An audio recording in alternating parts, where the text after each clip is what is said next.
नमस्कार, मैं पूनम शुक्ला स्वागत करती हूँ आपका प्रथम न्याय में।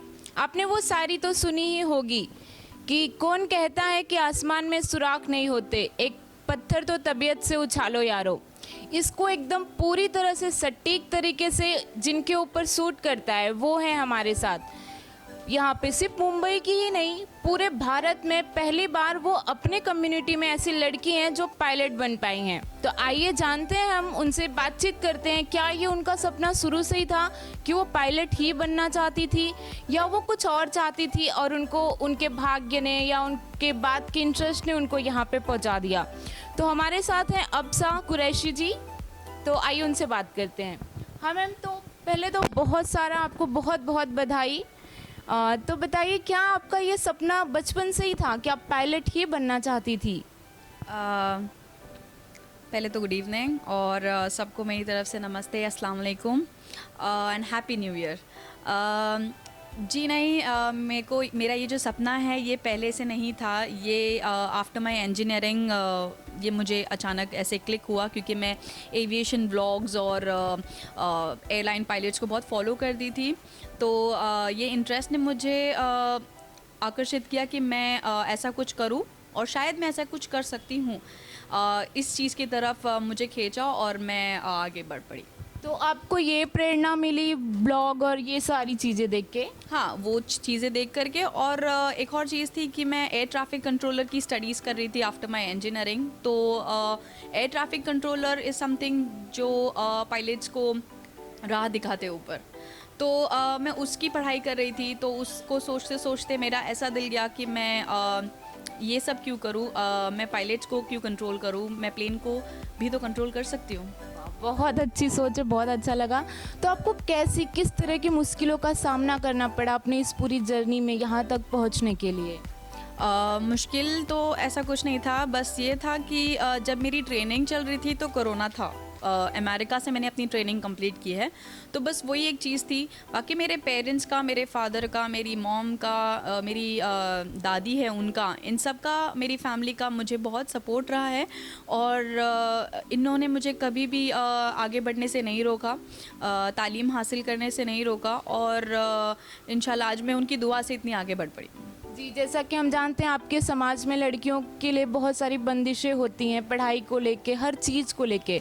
तो ये तो बहुत ही अच्छी बात है आपके पूरे परिवार की। तो हमें ये भी पता चला कि आपको अमेरिका में इसके लिए जॉब मिल रहा था, लेकिन आपने उसको नहीं बोल के अपने इंडिया के लिए करना प्रेफर किया। तो ऐसा क्यों? पहली बात तो मैं आपका वो सवाल का जवाब दूंगी कि हमारी कम्युनिटी में पढ़ाते नहीं है। हमारी कम्युनिटी में पढ़ाते, ऐसा नहीं कि नहीं पढ़ाते, लेकिन बहुत कम लोग हैं जो उभर के बाहर आते हैं। और स्पेसिफिकली अगर आप बात करेंगे फ़ीमेल्स की, तो फ़ीमेल्स ज़्यादा इंटरेस्ट शो नहीं करते। हालांकि वो कर सकते हैं, काफ़ी स्मार्ट होते हैं, लेकिन वो घर में रहना ज़्यादा पसंद करते हैं। I don't know why, but वो कुछ एक अलग करके अपनी कम्युनिटी को और आगे बढ़ा सकते हैं। शायद उनको उस तरह का माहौल नहीं मिलता होगा, या उन्होंने देखा होगा कि उनकी मम्मी दादी सब ऐसे ही रह रही हैं तो हम भी वैसे ही रहें।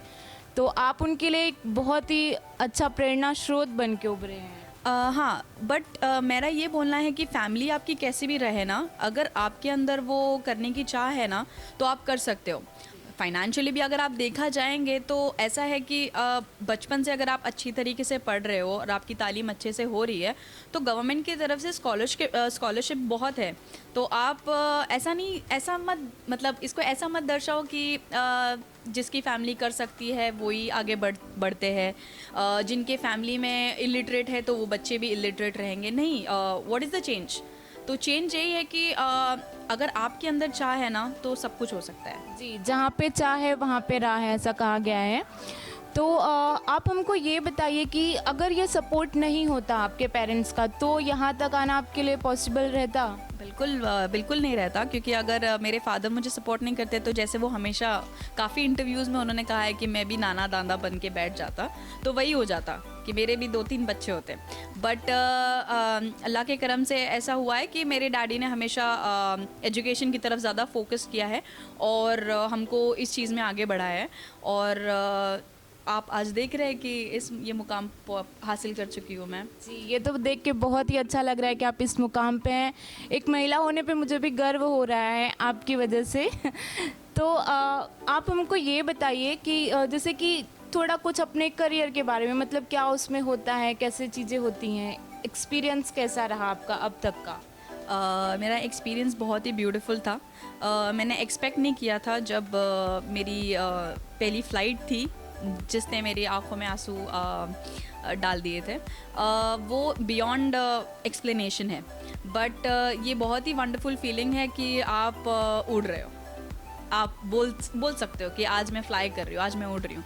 तो ये एक्सप्लेन नहीं कर सकती वैसा है, बट इस सब के लिए मैं अपने फादर को, अपनी मॉम को, अपनी दादी को बहुत शुक्रगुजार हूँ कि उन्होंने मुझे आगे बढ़ाया और उड़ने लायक बनाया।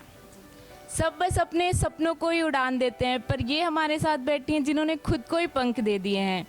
तो बताइए अब्शा जी कि मतलब आगे क्या करने का विचार है, आप मतलब कैसे करने वाली हैं अपना सारा? अभी मेरे पास जो लाइसेंस है वो FAA लाइसेंस है, जो कि अमेरिकन लाइसेंस है। वो लाइसेंस को आप इंडिया में कन्वर्ट करते हो, आप फ्लाइंग चेक राइड्स देते हो, और उसके बाद हमको RTR लाइसेंस लेना पड़ता है इंडिया में। वो होने के बाद टाइप रेटिंग करके जो भी एयरलाइंस में वैकेंसी मिलती है इंशाल्लाह वहाँ पे मैं कोशिश करूँगी, लेकिन इंडिया में।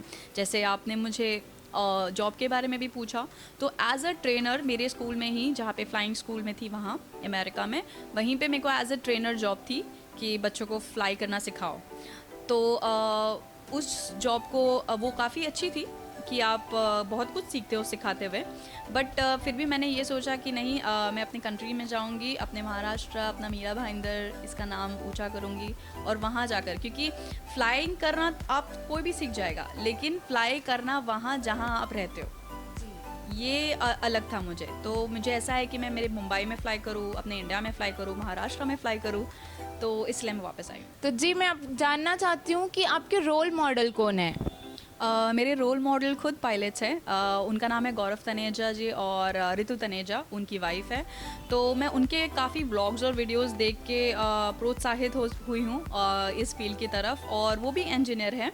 तो मेरा भी दिल था कि मैं भी फ्लाई करूँ, तो मुझे गौरव तनेजा जी और ऋतु तनेजा मैम का वीडियो देखकर ही इंस्पिरेशन मिली। वही मेरे रोल मॉडल हैं, और इंशाल्लाह मैं एक दिन उनसे मुलाकात करूँगी फ़्लाइट में। जी आपकी इच्छा ज़रूर पूरी हो। तो आप हमारे चैनल पे, हमारे प्रथम न्याय में दर्शकों को बताइए कि आप क्या कहना चाहती हैं उनसे, खास करके औरतों से आप क्या कहना चाहती हैं, क्या संदेश देना चाहती हैं उनको? मैं फ़ीमेल से, और ना कि सिर्फ फ़ीमेल से, इवन मैं अपने मेल्स और फीमेल्स दोनों को यही कहना चाहूँगी कि पढ़ाई की तरफ ज़्यादा फोकस रखें, और अपनी इच्छा, जो भी आपकी चाह है कुछ करने की, उसको ना मारें। अपने पेरेंट्स से डिस्कस करें, एंड आई एम श्योर कोई भी पेरेंट्स अपने बच्चों की अरमान को खाली नहीं जाने देगा। और अगर फाइनेंशियली भी वो नहीं कर सकते, तो अपने आप को उस काबिल बनाओ कि आप स्कॉलरशिप हासिल कर सको, जिसका गवर्नमेंट खुद आपके खर्चे उठाने के लिए रेडी रहेगी।